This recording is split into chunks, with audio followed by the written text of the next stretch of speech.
Muy buenos días, estimado auditorio de La Verdad sobre la Mesa. Estamos en su gustada y venturosamente ya tradicional sección de la entrevista, que como todas y todos ustedes saben, está orientada a platicar con personajes de la sociedad zacatecana. Personajes de diferentes ámbitos y de diferentes trincheras. Universitarios, investigadores, deportistas, prestadores de servicio, artistas, comerciantes, etcétera. Esto es, del amplio mosaico de personajes de nuestro Zacatecas. Y hoy estamos con una zacatecana en la vida de Zacatecas, porque aunque no nació en Zacatecas, pero seguramente que ya es más zacatecana que los que más. La doctora Mariana Terán Fuentes. ¿Cómo está, doctora? ¿Qué tal? Buenos días, muchas gracias. Doctora, pues es un placer, aunque debo decirle que siempre cuando entrevisto a gente como usted, con una gran calidad académica, no dejo de ponerme nervioso. Entonces déjele confieso que estoy un poco nervioso, pero bueno, empezaré yo por decir que estamos en un espacio que seguramente es parte de su vida. Tengo entendido que en este edificio pues, encontramos los posgrados en ciencias sociales, en ciencias políticas, en filosofía, por supuesto la maestría y el doctorado en historia. ¿Es así? ¿Estos son los posgrados que hay en este edificio? En este edificio son los posgrados. Estamos trabajando aquí, si no mal recuerdo, desde el 2000. Ajá. En la zona de posgrados en ciencias sociales y humanidades es un poco más grande, pero aquí hemos convivido muy bien los 4 posgrados que ya se mencionan, y aquí estamos desde entonces en la maestría doctorado en historia. Entonces le toca, digamos, fundar pues también este espacio. Sí, al grupo de profesores que estuvimos entonces en la maestría en historia, nos vinimos de una casa que estaba rentada en el centro de la ciudad, y ahora, y bueno, una recomendación muy importante de los organismos evaluadores era contar con instalaciones adecuadas para el trabajo, cubículos, áreas para la docencia, para la administración, y eso lo hemos tenido, creo, muy dignamente desde entonces. Entonces no sé por qué tengo la impresión, y usted me dirá si estoy en lo correcto, ¿no? Como que esto es parte de su casa. Yo creo como que, vamos, está su casa donde vive con su familia. Pero se me figura que aquí esto también lo ve como parte de su casa. Sí, y no solo la infraestructura física, o sea, la Universidad Autónoma de Zacatecas para mí es mi segunda casa. Si bien yo me gradué en otras instituciones, también esta la considero como mi alma mater. Yo aquí hice el doctorado en historia, y la verdad, Félix, estoy muy agradecida con la universidad. Desde hace 21 años estoy trabajando aquí. Me ha permitido un desarrollo profesional y me ha permitido también conocer lo que es regresarle a la institución mucho de lo que nos ha dado. En ese sentido, pues mi trabajo, tanto en la docencia, en la gestión, en la planeación, como en la investigación, no es más que un poco el regreso de todo lo que esta universidad a mí me ha dado. Bueno, ahorita reserva de que platicaremos también, vamos, de la actividad presente, de esa actividad académica tan intensa y tan importante, un orgullo para Zacatecas y para la universidad. Pero un poquito antes, ¿usted de dónde es originaria, doctora? De la colonia Portales de la Ciudad de México, estoy yo. Chilanga. Chilanga, para mi orgullo. Luego decían, haz patria y mata a un chilango. No tenemos tanta patria, pero yo estoy pues muy orgullosa. Voy a la Ciudad de México normalmente a visitar a la familia, a visitar a los archivos, que tienen unos archivos increíbles, el Archivo General de la Nación, o a eventos que organizan pues las instituciones tan prestigiadas como la UNAM o el Colegio de México, y siempre me siento de verdad como en mi casa, aunque yo nunca he vivido en la Ciudad de México. Entonces, ¿cuánto tiempo vivió? Pues nada más le toca nacer ahí. Me toca nacer, y a mi papá lo cambian a trabajar a Torreón, por desgracia, pero pues por desgracia, porque frente a la Ciudad de México, Torreón es un espacio pues con muchísimas carencias culturales, ¿no? Sin embargo, es mi niñez. Y yo recuerdo Torreón con mucha nostalgia, con mucho cariño. Recuerdo el calor de Torreón, una cosa muy complicada. Y bueno, ahí se fueron dando mis primeros pasos, 10 años, y después en Aguascalientes. Ahí estudié sociología. Y de ahí nos tocó una oportunidad, creo que muy importante, de trabajar en una ONG en el Valle del Mezquital con las comunidades campesinas indígenas en trabajo comunitario, en una asociación que se llamaba Servicios de Educación de Adultos, en Ixmiquilpan estaba la base.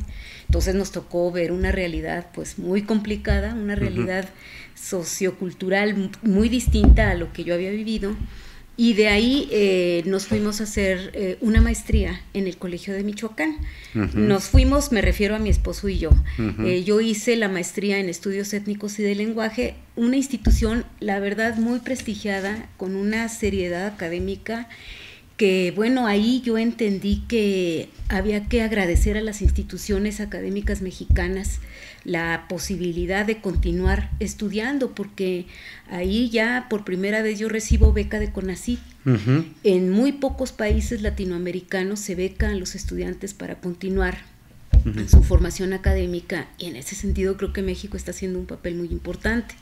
Estuvimos ahí entre el 89 y 91 en Zamora, Michoacán, que también nos permitió esa estancia, pues, conocer un poco más ese estado, ahora tan complejo políticamente, pero es un estado tan rico, no solo étnicamente, sino económicamente, políticamente. Michoacán es un estado que tiene mucho por decir y hacer, ¿no? Claro. Y ya de ahí, pues, otro tipo de experiencias tuvimos, y en 93 pisamos aquí ya para... De 1993 ya aquí en Zacatecas. Ya, sí, yo la verdad sí me siento muy zacatecana en ese sentido. Yo agradezco mucho, insisto, a la universidad.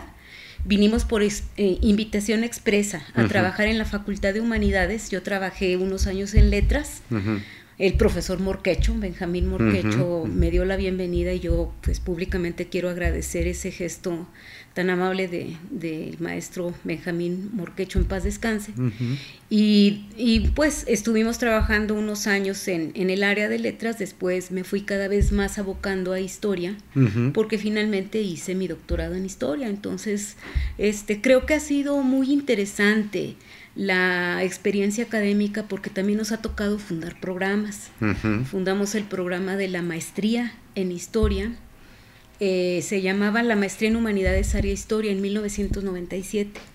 Y después nos tocó fundar el programa ya de maestría doctorado en historia en el 2005, con el equipo del doctor José Enciso Contreras, el buen amigo Pepe, sin duda, excelente amigo, con otro gran querido amigo, José Arturo Burciaga Campos. Entonces con ellos nos integramos, nos fusionamos para armar el programa de maestría doctorado en historia, que es actualmente donde ahí estamos trabajando. Y que además tengo entendido que la maestría y el doctorado en historia tienen un nivel, un grado, no sé cómo se le llama esto, pero de excelencia, ¿no? En el ámbito, sí, supongo que nacional e internacional. Sí, estamos en el padrón de posgrados del CONACYT, que es un programa que reconoce a los posgrados que están cubriendo ciertos indicadores, productividad, formación de recursos humanos, trabajo de extensión, de divulgación del área específica en la que estamos. Y desde el 2008 estamos reconocidos en este padrón de excelencia del organismo pues más importante en México, que es el Consejo Nacional de Ciencia y Tecnología. Seguramente que no es sencillo llegar a ese nivel y mantenerlo. Supongo que requiere el esfuerzo de mucha gente para mantener ese nivel. Sí, y tiene que ver, yo creo, que con una mística que compartimos entre profesores y estudiantes del programa. Y la mística es muy importante el trabajo en equipo, el trabajo colectivo, el trabajo colegiado, porque aquellos programas que basan su funcionamiento en la presencia de un muy fregón, digamos, investigador, al ratito se caen, porque no hay una base que esté alimentando todas las muchas actividades que un posgrado como este se requiere. Formar un equipo académico, una comunidad académica, desde mi punto de vista, es lo más difícil. Ser un investigador en lo particular, que publique libros, que vaya a congresos, que asista a seminarios, pues es una responsabilidad de uno, así, sin mayor problema. Claro. Pero hacer una comunidad académica que se sustente, que se mantenga, ahí creo que está más difícil. Claro, Sí. requiere un esfuerzo mucho mayor. Sí. Pero ahora, entonces la percibo, estimado auditorio, seguramente usted también lo percibe, así como mucho orgullo cuando habla de la Universidad Autónoma de Zacatecas. Sí, Le veo lo universitaria, sí. trae tatuado lo universitario, doctora. Sí, desde luego. Hay un sentido de compromiso, de disciplina con el trabajo. Uh-huh. A mí me ha costado mucho trabajo ser docente. Uh-huh. Me ha costado mucho trabajo dirigir las tesis que he dirigido o llegar a libros que he logrado publicar, porque esto yo creo que no es una actividad fácil. Uh-huh. Implica una preparación de todos los días. Claro. Entonces, en ese sentido, pues cuando vemos algunos resultados, como de que la maestría y doctorado en historia están en el CONACYT, uh-huh, y de que están alimentando una comunidad de historiadores competentes a uh-huh nivel nacional, pues el orgullo va de la mano. Claro. Orgullo y compromiso creo que van de la mano. Claro. Pero entonces ahorita pues hablamos de la universidad y en particular de un grupo, sí, de un centro, de un esfuerzo sistemático, constante y loable. Pero ahora me gustaría también saber su opinión sobre la conducción actualmente. ¿Cómo ve la conducción actualmente de la Universidad Autónoma de Zacatecas? Pues yo quería evadir esa pregunta. ¿Qué digo? Pero no lo voy a... El destino me voy a estar a pregunta y pregunta. El destino me llegó. A ver. No, bueno, la veo con muchos problemas. Uh-huh. La conducción de la actual administración, que es 2012-2016, simplemente no hay proyecto de universidad. En este año, en 2014, hubo una huelga uh-huh en febrero.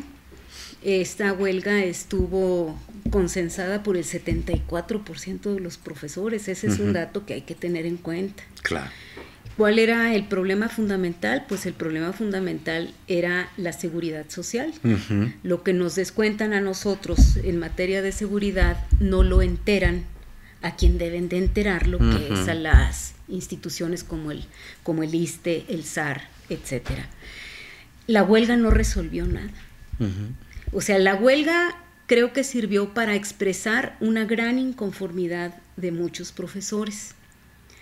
No resolvió nada porque se levanta la huelga después del tiempo considerado por los profesores, y el problema de la seguridad social sigue siendo problema. Es decir, claro, si en la huelga el dato era, digamos, 800 y pico millones de pesos de deuda uh-huh por concepto de seguridad social, ahora estamos cerca de los 960 millones de pesos de deuda. Uh-huh. Y el punto no es tanto que nos asustemos con una cantidad así, sino que lo que a mí particularmente me asusta es la falta de gestión uh-huh de nuestras autoridades. Uh-huh. Porque ha habido otros momentos históricos en la universidad donde ha habido obviamente endeudamiento, pero la voluntad política, la gestión administrativa, el tocar puertas en instancias estatales y federales, eso ha sacado a la universidad a flote. Uh-huh.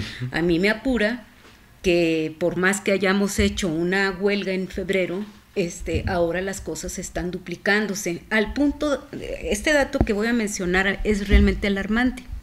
Son 1,400 y pico millones de pesos de subsidio anual para la UAS. Uh-huh. La deuda está alcanzando esa cantidad. Entonces es increíble. Bueno, son varias cosas. Uh-huh. Este es todo un tema, digamos, para debatir, para analizar, para preocuparnos. Pero ¿a qué se debe sí eso, esa falta de gestión? ¿Será ignorancia, mala fe o qué pasará? Pues yo creo que tiene que ver con que desde hace un tiempo corto, digamos unos 6, 7 años, se ha privilegiado la función, no la función, sino las actividades administrativas sobre las funciones sustantivas, uh-huh, que es la academia. Claro.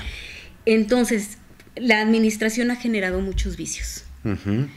Y pues yo lo voy a decir, ¿se vale? Adelante. Se vale decir, yo creo que hay ya cada vez más procesos corrompidos en uh-huh esta universidad. Uh-huh. No solo los electorales, donde en la última elección del 2012 fue muy claro: la compra de votos, la amenaza a trabajadores, a investigadores, la compra de calificaciones. No solo se circunscribe al ámbito electoral, sino que esto trasmina a la vida diaria de la universidad. Entonces, para mí un acto de corrupción es que no se nos haya informado en ningún momento que las deducciones que se nos hacen y que se están manifiestas en nuestros talones de cheque no se enteraran a quien debía enterarse, y con eso, aquí y en China, eso se llama desvío de recursos económicos. Claro. Y esos recursos se desviaron para ampliar la nómina. La nómina creció más o menos en 950 nuevas contrataciones en estos últimos años. ¿Con qué se paga eso? Dirá usted, con la gestión del rector, porque consiguió que se pagara y se ampliara la base de docentes y de trabajadores de la universidad. No, se pagó con nuestra seguridad social. Entonces, esto deriva también en un gran problema. Creo que hay una gran confusión entre, luego decimos, es que las universidades son autónomas, y el vocablo autonomía lo traemos como trapeador arriba y abajo a nuestro contentillo. Claro. Y ahora lo que yo escucho en declaraciones de algunos que fueron administradores de la universidad: no, es que somos autónomos y nosotros decidimos los recursos. Pero se les olvida que sobre la ley orgánica, sobre los estatutos de la universidad, pesa la Constitución Federal de la República Mexicana. Se olvida ese pequeño detalle. Entonces, la autonomía luego parece que nos da rienda suelta para hacer en nuestra casa lo que queramos hacer, sin la obligación de rendir cuentas a la sociedad, Félix, a la que nos debemos. Por supuesto. Entonces, y eso trae de manera colateral un gran problema que tiene que ver con la ética, o sea, con el deber ser del universitario. Y ese asunto se manifiesta en que hay un gran problema de impunidad. Entonces, como somos autónomos, hacemos lo que queremos. Si delinquimos, no hay penalización. Ese es un problema muy serio.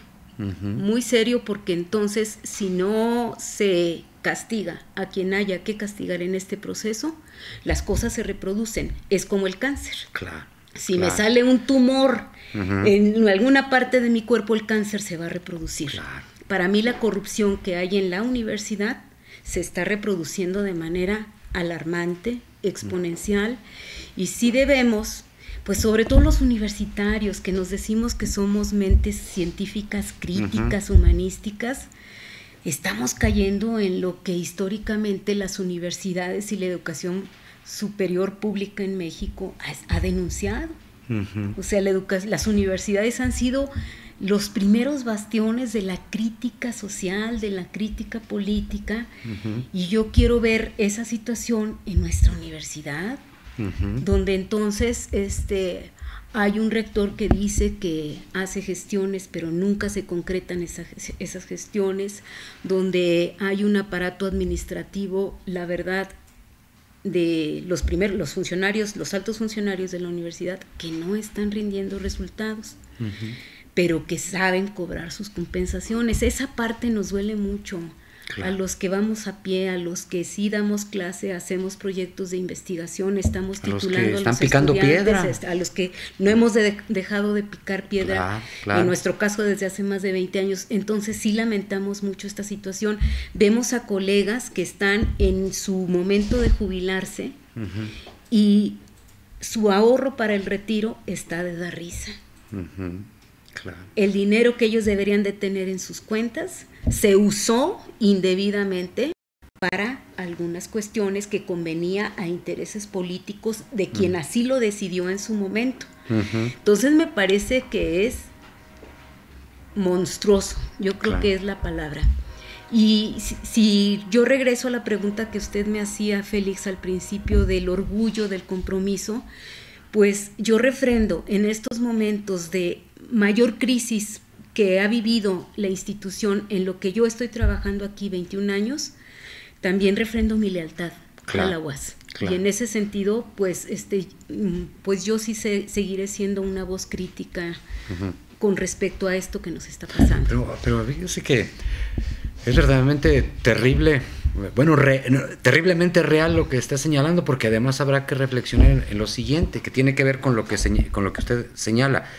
Esto es, ante una situación de crisis de valores, de crisis por la corrupción, de crisis de impunidad, de una serie de situaciones, sí, como no hay autoridad moral y una serie de cuestiones más para que el líder o el conductor y su grupo cercano llamen a una serie de fuerzas que aparentemente pudieran ser contradictorias, pero no haber la autoridad moral, no hay ese liderazgo para que en conjunto ayudemos en esa gestión. Exacto, terrible. Exacto, entonces lo que hay ahora son voces discordantes. Claro.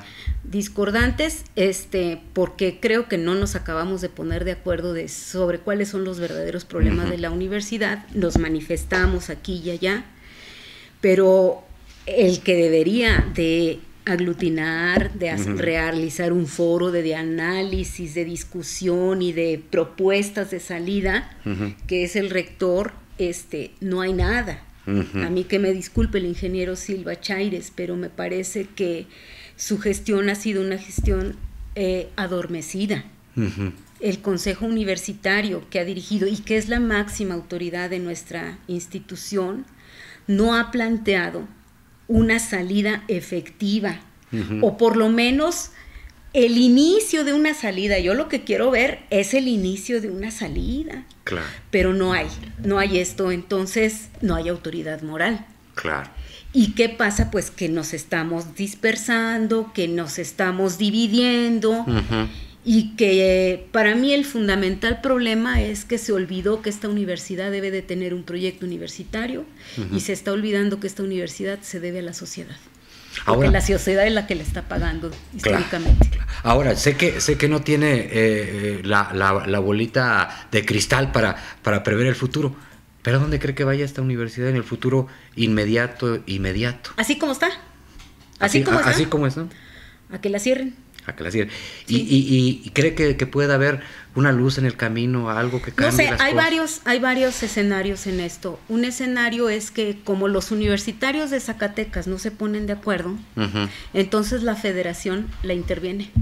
Así ya ha pasado recientemente con otras casas de estudio en provincia. Sí, no sería un caso inédito, desafortunadamente. No, desafortunadamente. Y entonces, como estos universitarios no han tenido la capacidad de salida, ni la voluntad política para hacerlo, pues van a llegar a intervenirnos. Esa es una. La otra es declarar a la universidad en quiebra financiera. Simplemente ya no va a haber dinero para pagar la nómina. Ahora, y el posible impacto de este tipo de cuestiones en el proceso electoral que se avecina, relativamente se avecina, pero ¿que debería tener algún impacto esta situación? Sí, desde luego. O sea, los que estén interesados en contender en el próximo proceso deben de tener una propuesta muy clara de salida. Una propuesta que no nada más decir voy a solucionar la crisis, sino cómo hacerlo. ¿Con qué tipo de estrategias, de mecanismos? Creo que un asunto muy importante que le duele a todos los universitarios, que nos duele, son las altas compensaciones de nuestros ineficientes funcionarios. Entonces, si esa nueva grupo de universitarios que pretendan encabezar estos procesos empiezan con el bolsillo, su bolsillo, y decir, bueno, se va a cobrar un porcentaje significativamente menor en la compensación, ahí yo les voy a empezar a creer. Claro. Sí, con el bolsillo yo les voy a empezar a creer. Mientras se me hace muy difícil. Además, la universidad está perdiendo algo. Bueno, está perdiendo, mire, 3 por lo menos de las 4 características con las que se le definió en los tiempos de la década de los 70. Democrática, popular, crítica y científica. Está perdiendo su carácter democrático. ¿Por qué? Porque desde mi punto de vista lo que ahora está funcionando es una oligarquía, que todo lo decide y se brinca las instancias que están ahí y que manifiestan ser la democracia. Por ejemplo, el Consejo Universitario, los consejos académicos del área, los consejos académicos de unidad, estas instancias colectivas están en detrimento de las decisiones unipersonales de un grupito, ¿verdad?, que los está pisoteando. Entonces, ese carácter de democrático me parece que ya es una ficción en esta universidad. Esa es una. Crítica, pues la crítica, ¿dónde está? Creo que no hemos sido capaces de articular una crítica y de consensar esa Solo crítica. Hay voces aisladas, hay voces no articuladas. Hay voces aisladas, pero no han llegado a conformar un movimiento político consistente, desde mi punto de vista. Científica, que nos quede hacer ciencia, por Dios. Es importante que los programas, que los profesores, que los investigadores estemos en eso, porque por eso nos pagan. Nos pagan para generar conocimiento, para formar recursos humanos. Entonces, a mí y popular, que es la otra característica, yo creo que sí debemos de voltear atrás y ver en dónde descansa ese precepto que está en nuestra ley orgánica, que la universidad se debe al pueblo y debe de trabajar para el pueblo. No tengo el dato preciso, pero por ejemplo, tan solo en el cobro de las cuotas a los estudiantes hay una gran disparidad. Mientras que para un nivel se cobran 300 pesos al semestre o al año, en otros niveles y en ciertos programas de posgrado se cobran miles al semestre. Entonces, ¿nos estamos privatizando? La Universidad Autónoma de Zacatecas, ¿para qué tipo de jóvenes está dedicando sus esfuerzos? Entonces me parece que, bueno, son muchísimas. Tal pareciera como una privatización más no oficial, pero como no oficial, en el campo de los hechos, en lo fáctico. En los hechos. Entonces, yo creo que debemos de dar esa batalla, esa discusión, ese análisis. A ver, ¿queremos regresar a esa universidad de la década de los 70 o no?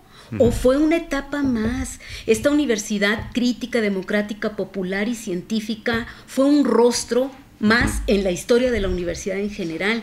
Y ahora, si bien debemos de valorar ese pasado reciente, ¿hacia dónde debe apuntar la universidad? Yo creo que ahí está la parte sustantiva de la discusión que debamos dar los universitarios y que, no sé, ahí estamos sentados, yo creo, esperando a que nos convoquen a un foro. Yo estoy ahí esperando que se haga un foro para analizar esto, porque de verdad está cada vez más complicado. Bueno, de tal suerte que esto nos lleva, por supuesto, a un deber, una obligación de todos los que somos universitarios, pero de manera muy especial percibo una situación en la que va a ser especialmente delicado el ser candidato a rector, por ejemplo, en este momento porque se requiere una serie de características, una serie de requisitos, y percibo una comunidad universitaria a punto de estallar, como para no aguantar, no sé si sea la palabra,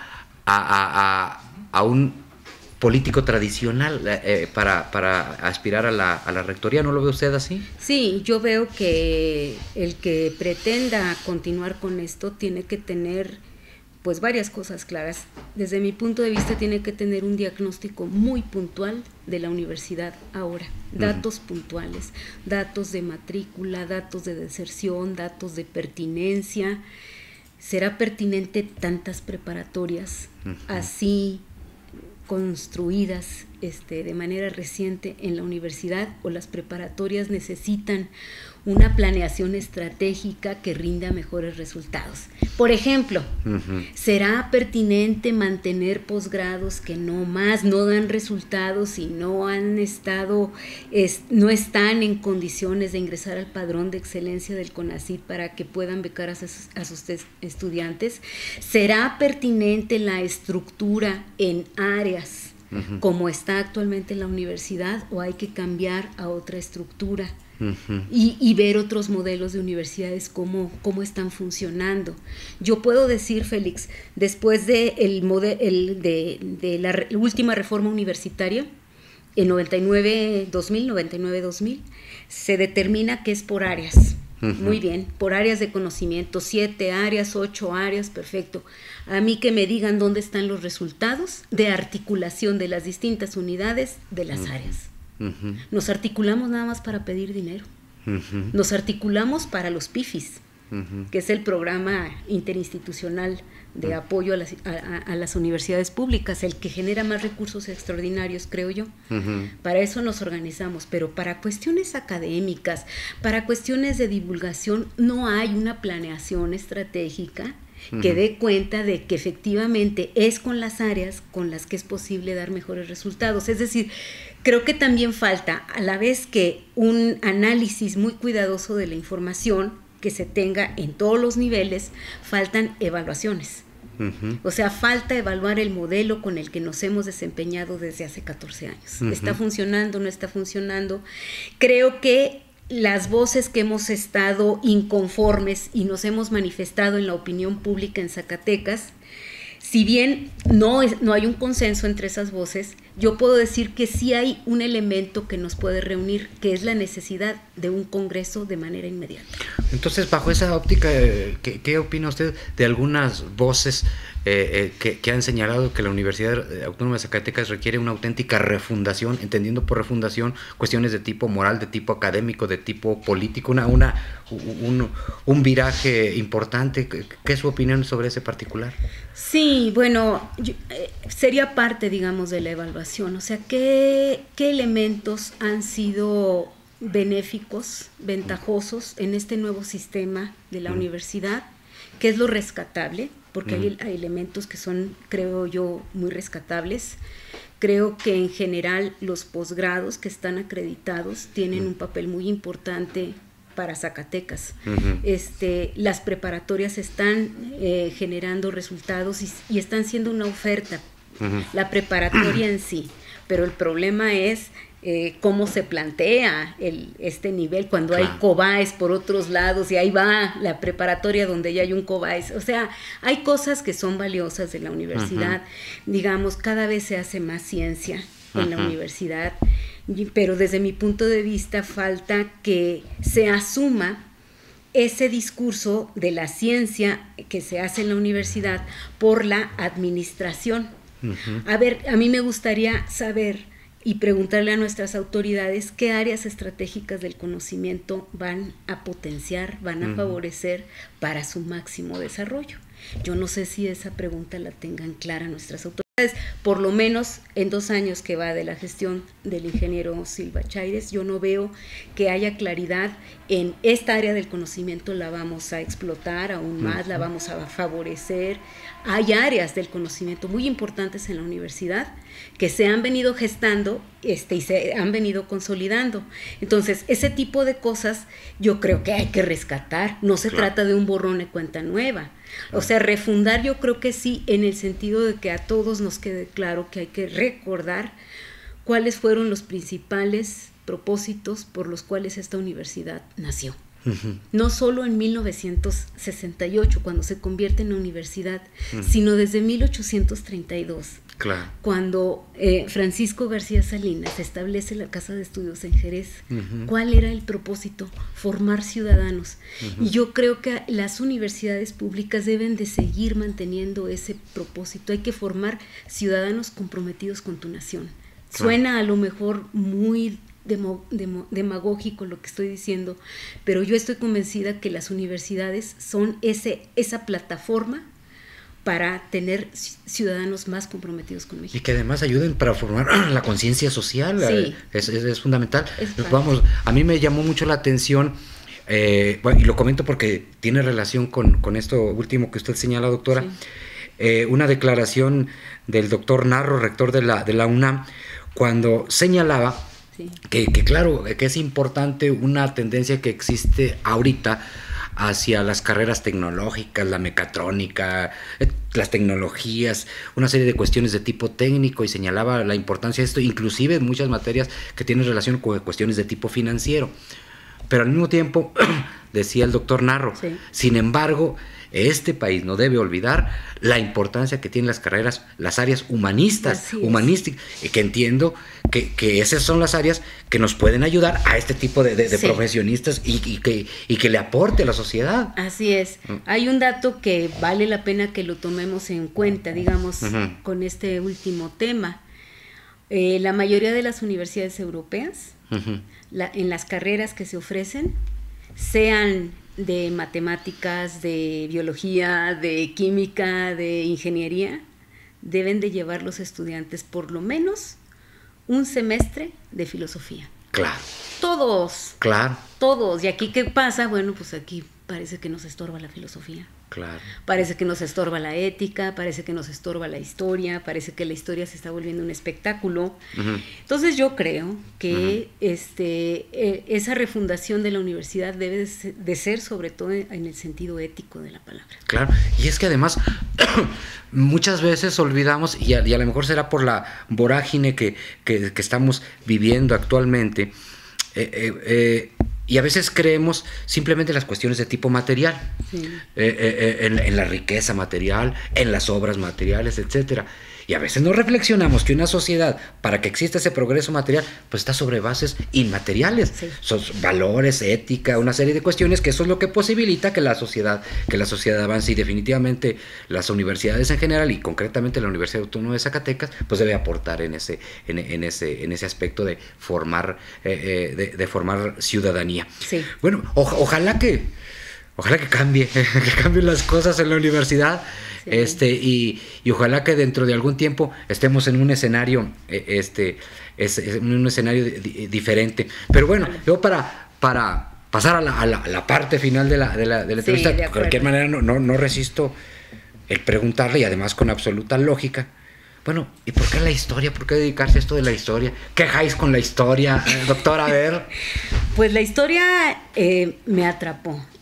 Aquí cuando se crea el doctorado en historia, en el año de 95, fue en realidad la única opción que yo podía tomar en mi vida por mi circunstancia familiar y laboral. Yo estaba aquí en Zacatecas, no me podía trasladar a otro lado. Y entonces se crea este doctorado en historia en colaboración con el Instituto Nacional de Antropología e Historia del Gobierno del Estado de Zacatecas. El fundador es el doctor José Román Gutiérrez, y a nosotros nos toca ser parte de la primera generación. Fue una experiencia importante, profesional para mí, porque pues descubrí que desde esa disciplina yo podía aportar algo al conocimiento. Y desde el 95 me desempeño en el ámbito de la historia. Pensé que era una profesión más, pues yo creo que se volvió vocación. Claro. En mi vida se ha vuelto una pasión. Y pues he encontrado en Zacatecas, además de que Zacatecas se caracteriza por su riqueza histórica, ¿verdad? Por sus acervos documentales, que son muy importantes. El Archivo Histórico del Estado de Zacatecas es un gran acervo, el Archivo Municipal de Sombrerete, la Biblioteca Elías Amador. Bueno, hay un muy buen número de acervos documentales. También me he encontrado con colegas que todos los días me invitan a seguir en la historia.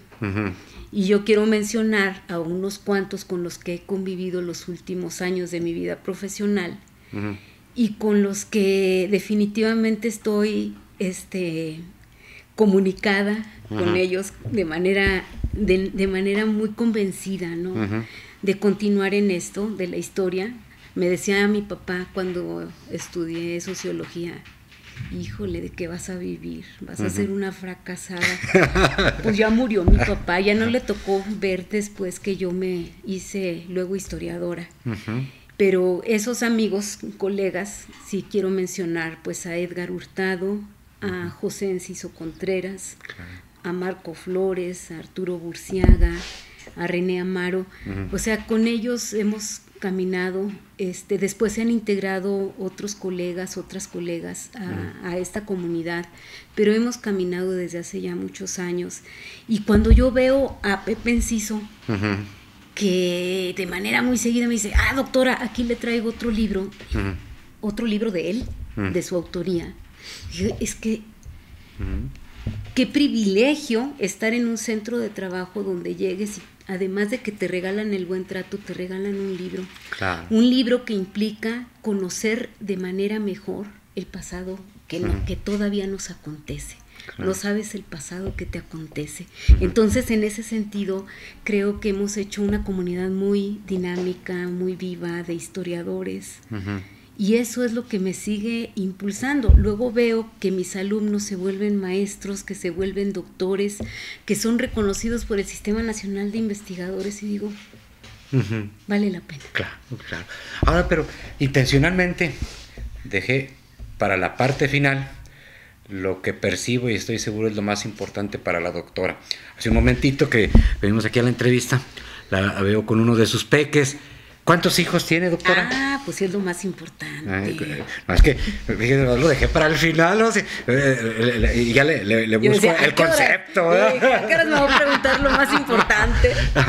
No. ¿Cuántos hijos tiene? Son 2 hijos. ¿Cómo se llaman? Sí, es Edgar, que está estudiando economía en la UAS, y es Héctor, que está estudiando la secundaria, va a entrar a tercero. Y bueno, soy abuela de un chiquillo de 1 año y medio, Santiago. Y bueno, mi familia es una familia encantadora. Pues, su esposo también un universitario reconocido, un investigador. Edgar Hurtado, alias el Cuerpecito, todo el mundo lo conoce como el Cuerpecito. Acaba de cumplir sus 50 años y yo creo que hemos hecho un buen equipo. Así de ¿qué puede decir? Todo el mundo le dice el Cuerpecito, nada más que nada más a mí me consta. No, es a todo dar el viejo. Él ha trabajado la parte de la historia del agua. En Zacatecas, tiene publicaciones, tiene asesorías varias sobre el tema del agua. Y bueno, ahí creo que el trabajo más importante es la familia. Oye, yo sí creo eso. Creo que y se da esta cuestión, esa coincidencia en el que ambos investigadores, con una gran vocación a la actividad científica, eso ayuda pues para que haya una armonía y que se transmita a los hijos, supongo yo. Sí, desde luego, desde luego. A lo mejor si le pregunta a mi hijo que si quiere estudiar historia, le va a decir que no. Pero finalmente, bueno, en la casa se ha acostumbrado desde siempre, pues que la escuela es muy, muy importante. En ese sentido que comentábamos, que la escuela es la que forma ciudadanos de palabra, pues de hechos y de palabra. Claro, yo antes de concluir, le juro que ahora sí no resisto la tentación de pedirle a la compañía a uno de sus hijos aquí, ¿puede pasar un momentito? Le da pena, ¿no? Dice auditorio que le da pena al compañero, no se anima. No, bueno, no se anima, le da pena, ni modo. Bueno, el otro sí se hubiera animado. El otro es más echado para adelante. Sí. Bueno, pues, pero a final de cuentas, doctora, percibo a una mujer contenta, una mujer feliz, echada para adelante. Y ¿la vida es bella, doctora? No, hombre, bellísima. Y yo muy agradecida. Como decía Violeta Parra, gracias a la vida que me ha dado tanto, de veras. Efectivamente, y además, ahorita que dice, de frases, y veo que, por ejemplo, dentro de sus publicaciones, le juro que así ya voy a concluir. Lo que pasa es que me emociona también cuando estoy entrevistando a gente inteligente y talentosa como usted, pero, por ejemplo, me llama la atención que preparó un volumen de carácter testimonial de corte conmemorativo bajo el título Mucho más que 2, y me viene a la mente, obviamente, el poema de Mario Benedetti. Sí. Ese fue un libro que hicimos en el 2007 cuando la universidad cumplía sus 175 años de creada, tomando como fecha de creación el 5 de noviembre de 1832. Se me ocurrió, porque fue una ocurrencia, hay que decirlo, que valía la pena reunir en un volumen distintos testimonios de maestros, de estudiantes, de funcionarios, del rector en turno, de ex-rectores. Ahí hay varios ex-rectores que me hicieron el favor de pasarme su entrevista. Y me parecía que era muy interesante, era como un cuadro con muchos rostros, como con un prisma más bien.